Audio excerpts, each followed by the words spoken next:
இதுக்கு முன்னாடி ஹொப்போனோபோனோ பத்தி நெறைய வீடியோஸ், அத பத்தி இன்ஃபர்மேஷன் நீங்க படிச்சிருக்கலாம், கேட்டிருக்கலாம். இதுல நெறைய பேர் வந்து இது ஒரு பவர்ஃபுல்லான மேனிஃபெஸ்டேஷன் டெக்னிக்னு சொல்லியிருப்பாங்க. அது மட்டும் இல்லாம இந்த 4 ஸ்டேட்மெண்ட்ஸை யூஸ் பண்ணா, அதாவது I am sorry, please forgive me, I love you, thank you தொடர்ந்து ரிப்பீட் பண்ணிக்கிட்டே இருந்தா நெறைய பணம் வரும், ரிலேஷன்ஷிப் கிடைக்கும். அது மட்டும் இல்லாம வாழ்க்கையே மாறும்னு கூட சொல்லி கேள்விப்பட்டிருப்பீங்க. ஆனா அது உண்மை கிடையாது. ஹொப்போனோபோனோ அப்படின்றது ரொம்ப பவர்ஃபுல்லான பயிற்சி தான். அது இன்னுமே டீப்பா நிறைய மாற்றங்களுக்கு வழிவகுக்கும். ஆனா அது மேனிஃபெஸ்ட் பண்றதுக்கான பயிற்சி கிடையவே கிடையாது. இந்த பயிற்சி நீங்க முழுசா புரிஞ்சுக்கும் போது இதுல நீங்க வந்து உங்க டிசையர்ஸை சேஸ் பண்றது கிடையாது. இந்த மாதிரி மேனிஃபெஸ்டேஷன்ஸ்க்கு இந்த ஒரு பாத்தில் இருக்க பிளாக்ஸை கிளியர் பண்ண மட்டுமே பயன்படும் நீங்க புரிஞ்சுப்பீங்க. இந்த வீடியோ நம்ம ஹொப்போனோபோனோ சீரியஸோட 4th எபிசோட். ஆல்ரெடி நம்ம ஷேர் பண்ண வீடியோஸோடைய பிளேலிஸ்ட் கீழே டிஸ்கிரிப்ஷனில் கொடுத்துருக்கேன். இந்த வீடியோவில் நம்ம மேனிஃபெஸ்டேஷனுக்கும் ஹொப்போனோபோனோக்கும் இருக்கிற ரிலேஷன்ஷிப் என்ன, அண்ட் முக்கியமாக இந்த கிளென்சிங் ப்ராக்டிசஸில் என்னென்ன மாற்றங்கள் நம்ம பார்க்க முடியுன்றதை டீட்டெயிலாக ஷேர் பண்ணியிருக்கேன்.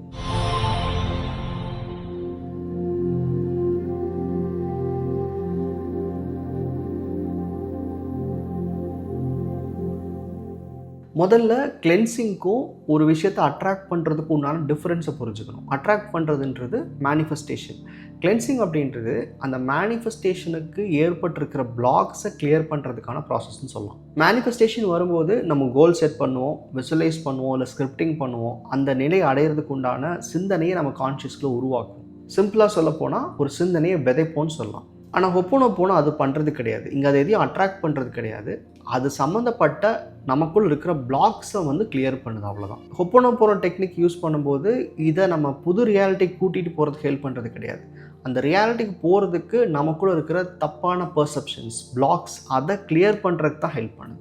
மோஸ்ட்லி நம்ம ஆசைப்படுற விஷயத்தை அடையிறதுக்கு தடையாக இருக்கிறது நமக்குள்ளே இருக்கிற பெயின், பாஸ்ட் ட்ராமாஸ் சொல்லலாம், இல்லை நமக்குள்ளே சேகரித்து வச்சுருக்கிற தப்பான மெமரிஸ். இதை கண்டிப்பாக இந்த டெக்னிக்னால் கிளியர் பண்ண முடியும். ஹொப்போனோபோனோவை எந்த கேஸில் பயன்படுத்துவோன்னு ஒரு சின்ன எக்ஸாம்பிள் சொல்கிறேன். மேபி அந்த இடத்துல உங்களுக்கு ரொம்ப தெளிவாக புரியறதுக்கு வாய்ப்பு இருக்குது. இப்போ பணம் சார்ந்த விஷயத்தில் நமக்கு நிறையா டெப்ட்ஸ் இருக்குது. நம்ம டெப்ட்ஸை மேனேஜ் பண்ண முடியாமல் இருக்கும். சரி, புதுசாக நிறையா சம்பாதிக்கலான்னா அதுக்கான வாய்ப்புகள் வர மாட்டேங்குது, இல்லை சேமிக்கிற பணம் நம்மக்கிட்ட நிற்க மாட்டேங்குது. அப்படின்னா மணியை பற்றின சம் கைண்ட் ஆஃப் பிளாக் நமக்கு இருக்குதுன்னு அர்த்தம்.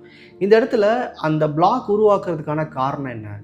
என் பாஸ்ட்டில் நான் சின்ன வயசுலேருந்து வளர்ந்து வந்த விதம் பணத்தை பற்றி தப்பாக பேசியிருக்கலாம், பணத்தை வந்து ஒரு பயமாக பார்த்துருக்கலாம், அது ஒரு ட்ராமா க்ரியேட் பண்ணியிருக்கலாம், அதனால் எனக்கு கில்ட் உருவாயிருக்கலாம், அவமானங்கள் ஏற்பட்டிருக்கலாம். இந்த மாதிரி எத்தனையோ விஷயம் நம்மள நிறைய பேருக்கு இந்த பணம் சார்ந்த பிளாக்ஸ் அப்படின்னு ரொம்ப சாதாரணமாகவே இருக்குது. அதனால் என்ன பண்ணியிருக்கேன்னா, ஹொப்போனோபோனோவை சிம்பிளாக ஒரு 5 to 7 minutes ஆடியோ மெடிடேஷனாக க்ரியேட் பண்ணி அதை மணி பிளாக்ஸை ஸ்பெசிஃபிக்காக கிளியர் பண்ணுறதுக்காக மட்டுமே நான் தயார் பண்ணியிருக்கேன். அதோடு சேர்ந்து ஒரு இபுக் இருக்குது. அண்ட் முக்கியமாக இந்த ஷார்ட் மெடிடேஷனை எப்படி பயன்படுத்தணும்னு சொல்லியிருக்கேன். இது கூட ஒரு செக்லிஸ்ட்டும் வந்துடும். ஸோ ஒரு இபுக், ஒரு செக்லிஸ்ட், ஒரு ஆடியோ, இதெல்லாம் கம்பைன் பண்ணி இந்த மணிக்கான ஒரு ஸ்மால் கிட்டாக ஒன்று க்ரியேட் பண்ணியிருக்கேன். அதை பற்றின இன்ஃபர்மேஷன் டிஸ்கிரிப்ஷனில் கொடுத்துருக்கேன், நீங்கள் செக் பண்ணுங்கள். விருப்பம் இருந்தால் அதை நீங்கள் பர்ச்சேஸ் பண்ணி நீங்கள் டைரெக்டாகவே யூஸ் பண்ணிக்கலாம். இன்னொரு எக்ஸாம்பிள் சொல்லணும் அப்படின்னா, இப்போ நமக்கு வந்து ரிலேஷன்ஷிப் சம்மந்தப்பட்ட பிளாக்ஸ் இருக்குது, கல்யாணம் பண்ணிக்கிறதுல பயம் இருக்குது, இல்லை கல்யாணத்தை பற்றின சிந்தனைகளே நமக்குள்ளே வந்து ஒரு எதிர்மறையாக இருக்குது அப்படின்னா ஆப்வியஸ்லி இங்கே வந்து மேரேஜ் மேனிஃபெஸ்டேஷன் பண்ணுறது கஷ்டம். ஸோ ஹொப்போனோபோனோ பயன்படுத்தும் போது பாஸ்ட்டில் நீங்கள் ரிலேஷன்ஷிப் பற்றி உருவாக்கி வச்சுருக்கிற தப்பான சிந்தனைகளை கிளியர் பண்ணிக்க முடியும். ஸோ எந்த இடத்துலையுமே ஹொப்போனோபோனோ வந்து நம்ம ஆசைப்படுற விஷயத்தை ஈர்க்கிறதுக்கான பயிற்சிகள் நம்ம பண்ணுறது இல்லை. நம்ம அந்த சொல்லியிருந்த 4 ஸ்டேட்மெண்ட்ஸ்லையாக இருக்கட்டும், இதுக்கு முன்னாடி 3rd எபிசோடில் இது எப்படி பண்ணணும்னு சொல்லியிருந்த அந்த விஷயமா இருக்கட்டும், எங்கேயுமே இதை வந்து மேனிஃபெஸ்ட் பண்ணுறதுக்கு பயன்படுத்துங்கன்னு சொல்லியிருக்க மாட்டேன். ஸோ இது ஒரு கிளென்சிங் ப்ராசஸ். இதை தொடர்ந்து செய்கிறதன் மூலமாக மேனிஃபெஸ்டேஷனுக்கு போகிறதுக்கான பாதை ரொம்ப சீக்கிரமாக கிளியர் ஆகும். ஹொப்போனோபோனோவை பொறுத்த வரைக்கும் இருக்கிற இன்னொரு பெரிய மிஸ் அண்டர்ஸ்டாண்டிங் என்ன அப்படின்னா, இது ஒரு சின்ன பயிற்சி, சிம்பிளாக நம்ம 2 to 3 minutes பண்ணால் நமக்கு அது நடந்துங்கிற மாதிரியான ஒரு தப்பான பர்செப்ஷன் நிறைய பேருக்கு உருவாயிருக்கு.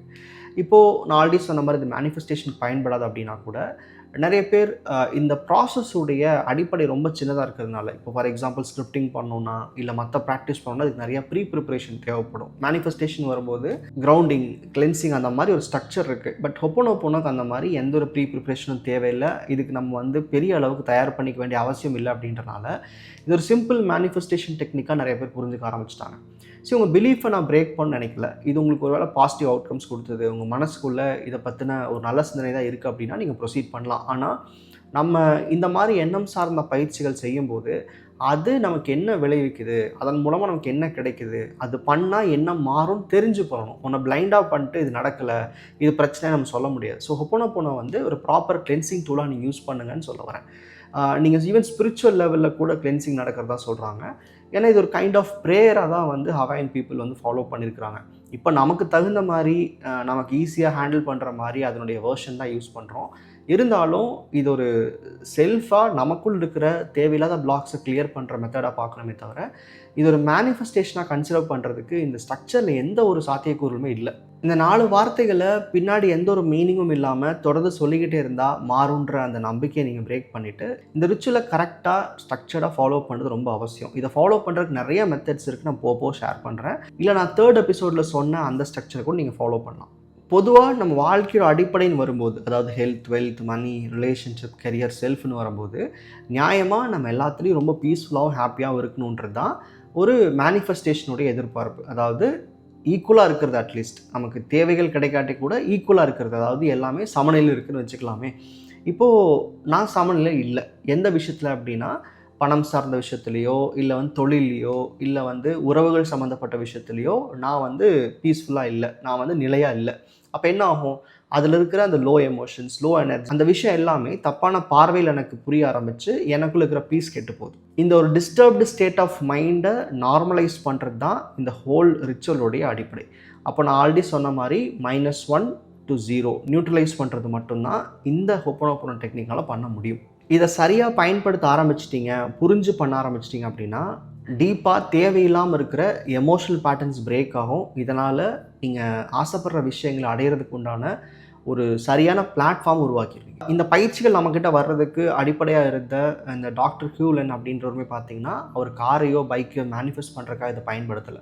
அவர் சொன்னது என்ன அப்படின்னா, இதன் மூலமாக எனக்குள்ள நான் உருவாக்குன தப்பான பகுதியை கிளென்ஸ் பண்ணிக்கிட்டேன் அப்படின்ற மாதிரி தான் சொல்லியிருந்தார். ஸோ இந்த பயிற்சியை பண்ணும்போது ரொம்ப இதை ஒரு கண்ட்ரோல்டாக எனக்கு எப்படியா இதை வந்து யூனிவர்ஸ்ட்டை போக வச்சிடணும், யூனிவர்ஸுக்கு புரிஞ்சிடணுங்கிற மாதிரியான ஐடியாலஜி இல்லாமல் இதை ஒரு கிளென்சிங் ப்ராசஸாக புரிஞ்சுட்டு இது ஆல்மோஸ்ட் லெட் கோ மாதிரி தான் பண்ணிங்கன்னா ஆட்டோமேட்டிக்காக எந்த ஏரியாவில் உங்களுக்கு ப்ராப்ளம் இருக்கோ அது ஒரு ஃப்ளோ ஸ்டேட்டுக்கு மாற ஆரம்பிக்கும்.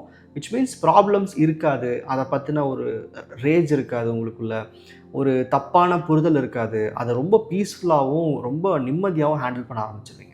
இந்த பயிற்சி பண்ணும்போது இதுக்கான சில பெனிஃபிட்ஸ் இருக்கும்ல, அதை உங்களுக்கு புரிகிற மாதிரி சிம்பிளாக ஷேர் பண்ணுறேன்.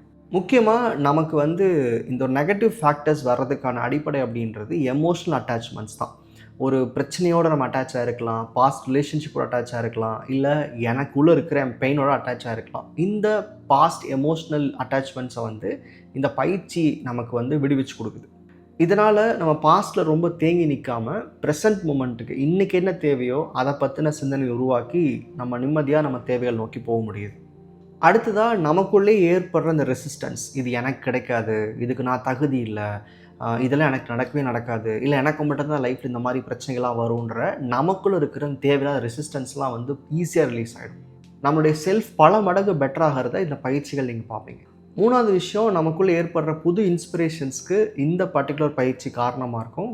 ஏன் அப்படின்னா இப்போ நம்ம ரொம்ப குழப்பத்தில் இருக்கோம், இல்லை ஒரு பாஸ்ட் மெமரியை ஹோல்ட் பண்ணி வச்சுருக்கோம், இல்லை நமக்குள்ளே பெயின் இருக்குது, இல்லை பயம் இருக்குது அப்படின்னா அந்த இடத்துல ஒரு பாசிட்டிவான ஒரு நியூ அப்ரோச் வர்றதுக்கான வாய்ப்புகளே கிடையாது. நம்ம மனநிலையை எப்பவுமே குழப்பமாகவும் ஒரு பயத்தோடையும் வச்சுருக்கும்போது நம்மளால் ஆக்ஷன் எடுக்க முடியாது, ஒரு புது விஷயத்தை செய்கிறதுக்கான இன்ட்ரெஸ்ட்டுமே வராது. நம்ம நிறைய நேரத்தில் ப்ரொகாஸ்டினேட் பண்ணுறதுக்கான காரணம் என்னென்னா நமக்குள்ளே இருக்கிற அதீத குழப்பங்களும் நம்ம கேரி பண்ணுற பாஸ்ட் மெமரிஸும் தான். மோஸ்ட்லி நம்ம லைஃப்பில் தப்பான முடிவுகள் எடுக்கிறதுமே இந்த மாதிரி சூழலில் மட்டும்தான். இந்த பயிற்சியை ரொம்ப பேசிக்காக அப்ளை பண்ணும்போதே இந்த பிளாக்ஸ் எல்லாம் நம்மகிட்ட வெளியே போயிடுது. ஸோ ஆட்டோமேட்டிக்காக நம்ம ஒரு ப்ரொகாஸ்டினேட் பண்ணாமல் லைஃப்பை வந்து ரொம்ப பாசிட்டிவாக அப்ரோச் பண்ண ஆரம்பிச்சிடறோம். அடுத்ததாக நம்ம ஃப்ரீக்வன்சி ஷிஃப்ட் ஆகிறது நீங்கள் பார்க்க முடியும். அதாவது இது வந்து எப்படின்னா ஒரு -லிருந்து 0 அப்படிங்கிறப்போ நீங்கள் வந்து உங்களோட நெகட்டிவ் கில்ட் எமோஷன்ஸ்லாம் வச்சுட்ருக்கிற நீங்கள் அப்படியே இன்ஸ்டண்ட்டாக பீஸ்ஃபுல்லாகவும் காமாகவும் மாற ஆரம்பிச்சிருவீங்க. அப்போ இந்த இடத்துல என்ன நடக்குது அப்படின்னா, எனக்கு இது இல்லை, இது கஷ்டமாக இருக்குது, இது பிரச்சனைன்னு சொல்லிட்டு இருந்த நீங்கள் அதை பற்றின தேவையில்லாத விஷயங்களை முதல்ல சிந்திக்கிறதே ஸ்டாப் பண்ணிடுறீங்க. எதிர்பார்ப்புகளுக்கு அப்புறம் போய்க்கலாம் மேனிஃபெஸ்டேஷன் பார்ட்டுக்கு. பட் இப்போ இருக்கிற அந்த ஒரு பெரிய கிளட்டர் மைண்டை இங்கேயே நீங்கள் ஆஃப் பண்ணுறதுனால இன்ஸ்டண்ட்டாக உங்களுக்குள்ள ஒரு பெரிய பீஸ் இருக்கும், ஒரு எதிர்பார்ப்புகள் கம்மியாயிடும், ஒரு பிரச்சனைக்கான ஒரு சிந்தனைகள் அப்படின்றது சுத்தமாக உங்கள்கிட்ட இருக்காது. இந்த இடத்துல தான் நம்ம வந்து நிறைய ஆப்பர்ச்சுனிட்டிஸ் நமக்கு வர மாதிரியும் இல்லை வந்து எல்லாமே ஃப்ளோ ஸ்டேட்டில் இருக்கிற மாதிரியும் ஃபீல் பண்ணுவோம். இதில் தான் சில பேர் இதை மேனிஃபெஸ்டேஷன் டெக்னிக்னு புரிஞ்சுக்கிறாங்க. இங்கே என்ன நடக்குது அப்படின்னா, நமக்குள்ளே இருக்கிற நெகட்டிவ் பிளாக்ஸ் வெளியே போகும்போது இந்த பிளாக்னால் தடப்பட்ட நம்ம டிசர்வ் பண்ணுற சில விஷயங்கள் இருக்கும்ல, அது தானாக கிடச்சிரும். அண்ட் ஃபைனலி நீங்கள் வந்து அந்த ஜீரோ ஸ்டேட்டுன்ற விஷயத்தை நீங்கள் புரிஞ்சுக்க ஆரம்பிப்பீங்க. நம்ம பாஸ்ட் 2 வீடியோவில் சொல்லியிருந்தோம். நீங்கள் எந்த விதமான பாஸ்ட்டையும் கேரி பண்ண மாட்டீங்க, எந்த விதமான ஃப்யூச்சர் பயத்தில் இருக்க மாட்டீங்க, ப்ரெசென்ட்டில் இருப்பீங்க. ப்ரெசென்ட்டில் இருக்கும்போது எல்லாமே பீஸ்ஃபுல்லாக காமாக தெரியும். ஸோ இதுதான் வந்து நம்ம ஜீரோ ஸ்டேட்னு சொல்கிறது. இந்த விஷயத்தை அச்சீவ் பண்ணால் மட்டும்தான், இதில் நீங்கள் இருந்தால் மட்டும்தான் மேனிஃபெஸ்டேஷன் அப்படின்றது ரொம்ப ஈஸியாக இருக்கும். ஸோ நம்ம ஒரு விஷயத்தின் மேலே ஆசைப்படுறோம் அப்படின்னா அதுக்கு கிளென்சிங் இருக்கணும், அதே சமயம் கிரவுண்டிங் இருக்கணும். அதில் இந்த கிளென்சிங் பார்ட்டுக்கு ஹொப்போனோபோனோ வந்து ரொம்ப பெஸ்ட்டான பயிற்சியாக இருக்குது. கடைசியாக இதை வந்து ரொம்ப எளிமையாக புரிஞ்சுக்கிற மாதிரி சொல்லணும் அப்படின்னா, ஒரு விவசாய நிலம் இருக்குது, அங்கே வந்து நிறையா தேவையில்லாத செடிகள் களைகள்லாம் முளைச்சிருக்கு. அப்போது அதுக்கு நடுவில் நீங்கள் என்ன தான் தண்ணி விட்டு உரம் போட்டு நீங்கள் சீட்லாம் வச்சாலும் அது பெருசாக மேனிஃபெஸ்ட் ஆகாது. ஸோ நிறைய பேர் வந்து ஒரு பிரச்சனைக்குரிய சுச்சுவேஷன் இருந்துட்டு உடனே லைஃப் ஷிஃப்ட் ஆகிடும்ன்றக்காக மேனிஃபெஸ்டேஷன் பயிற்சியெல்லாம் யூஸ் பண்ணி பார்த்துருப்பீங்க. அந்த இடத்துல நான் பாஸ்ட்லியுமே நிறையா நான் வார்ன் பண்ணியிருப்பேன். நிறைய கிராட்டிடியூட் எழுதுங்க, அஃபர்மேஷன்ஸ் கேளுங்க, டீடாக்ஸ் பண்ணுங்கள், அதுக்கப்புறம் மேனிஃபெஸ்டேஷன் வாங்கன்னு சொல்லியிருப்பேன். ஏன்னா நீங்கள் உள்ள கிளென்ஸ் ஆகலை, நீங்கள் கிரவுண்ட் ஆகலை, நீங்கள் அடுத்த லெவல் வர்றதுக்கு இன்னும் உங்களுக்குள்ள அதுக்கான சிந்தனைகள் ஏற்படலைன்றது தான். ஸோ ஹொப்போனோபோனோலாம் இங்கே என்ன பண்ணுது அப்படின்னா, அந்த தேவையில்லாத களைகள் எடுக்கிறதுக்கும் அந்த நிலத்தை தயார் பண்ணி வைக்கிறதுக்கும் பயன்படுது. ஸோ இந்த சீட்ஸ்ன்றது டெக்னிக்காக நம்ம யூஸ் பண்ணுற அந்த ஸ்கிரிப்டிங், விசுவலைசேஷன் மாதிரியான மேனிஃபெஸ்டேஷன் டெக்னிக்ஸ்.